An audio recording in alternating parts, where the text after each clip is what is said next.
The Samsung Galaxy A36 5G, anticipated as the successor to the Galaxy A35, is expected to enhance Samsung's mid-range lineup with notable improvements.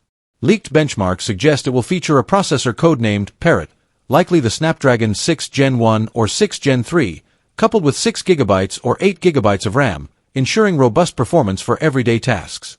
The device is projected to run on Android 15 out of the box, offering users the latest software experience. Design-wise, the A36 5G is rumored to adopt a sleeker profile with a thickness of 7.4mm, down from its predecessor's 8.2mm, while maintaining a 6.64-inch AMOLED display with a refresh rate between 90Hz and 120Hz, delivering vibrant visuals. The camera setup is expected to include a 50MP main sensor, continuing the trend from the A35, and the battery is likely to remain at 5,000 mAh with 45W fast charging support, providing ample power for daily use.